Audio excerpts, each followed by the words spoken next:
Mike Veeck is the president and co-owner of the St. Paul Saints, one of the most successful minor league baseball teams in the country. But while his team was winning on the field and at the gate, Mike and his family were dealing with the news that his daughter had a terminal illness. And our Joe Schmidt joins us with a very personal look at the Veeck's journey. And it's a story you're going to see first on 5. Yeah, this is one of those tough ones right now. You know, what Mike Veeck has done with the St. Paul Saints is pure magic. What Mike has done and gone through lately is pure hell. The Saints' motto and Mike's motto in life is fun is good. Finding that fun in life has never been more difficult for the Veeck family. 2019 American Association Champ. While the St. Paul Saints were celebrating the American Association Championship at CHS Field, Mike Veeck was hundreds of miles away, and he was right where he needed to be. I wasn't at the game, and as much as, you know, it was 15-year drought, and I wanted desperately to be there, but I wanted more to be there for my girl. His girl, Rebecca, had days to live. She passed away September 30th at the age of 27. The pain when your child dies, when your child goes before you, is a kind of a searing pain. That's different than anything. Rebecca died from Batten disease, a nervous system disorder that is extremely rare and always fatal. I want to be an actress, singer, dancer, and modeler. It's what I'm good at. That was Rebecca when she was 7 years old. We did a story on her after she was diagnosed with a degenerative eye disease that would lead to blindness. They found out 5 years ago she had been misdiagnosed. I'm not angry. I miss that. But I am sad.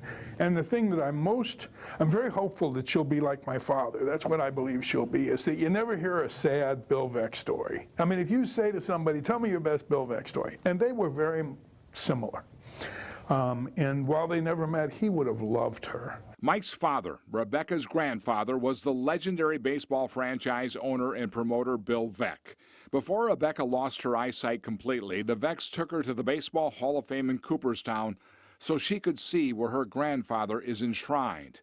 Mike is comforted when he visualizes Rebecca in her grandfather's arms. I know that Rebecca and Dad, if this is at all possible, are doing the best thing they can, which is meeting for the first time. So it's made me much more religious. We're selling joy. Mike is slowly trying to get to his new normal. He was spreading the fun is good message this week at Summit Brewery. But as any parent in this tragic situation finds out, grief can be a living, breathing, unforgiving animal. There's this huge hole. You know, when I walk in the house, I used to say, Rebecca, and she'd go, Dad. And then I'd go, your father is so hot. And she would laugh. Humor was always important.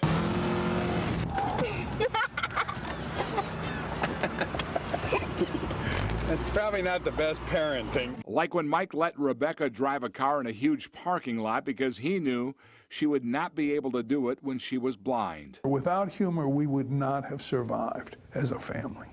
We just wouldn't have survived because it's so easy to be worn down by it. My name is Michael Veeck. Even when Mike testified before a congressional committee. When Rebecca was first diagnosed, she'd lie awake at night with the lights on, afraid that if she went to sleep, she might wake up blind.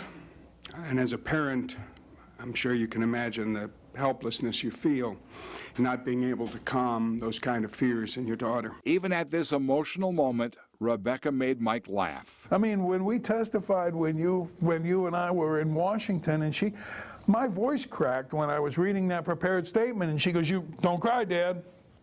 She was like, "Give me a shot and don't cry." Play it one time, Rebecca. Mike and his daughter relied on the power of music to escape fear and reality, and they played and listened to music until the very end. Songs that will ultimately stir memories and emotions. Harry Chapin, Cats in the Cradle. Those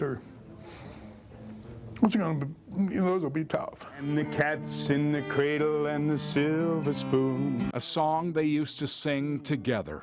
Child arrived just the other day, came The little girl who spent a lot of time at baseball stadiums from Charleston to Fort Myers to St. Paul grew up to be a beautiful, amazing, courageous young lady. Her legacy is going to be, she never, ever complained about it. She never, ever said, oh, I'm really having a bad day. She will be forever young, but Rebecca Veeck's impact will be forever special.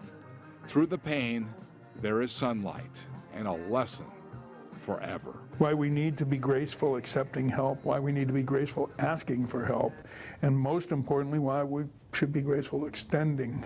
You know, it's the family of man, and never is that more true than when you lose a child. We'll be together then, Dad.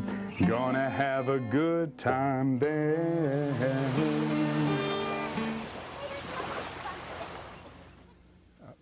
Mike told me that Rebecca outlived anybody with Batten's disease by 6 years. Her remains were donated to research. On her birthday, December 12th, the Veecks will host Rebecca Fest at the ballpark in Charleston. It'll be a party for kids with dogs, music, food, and of course, fun.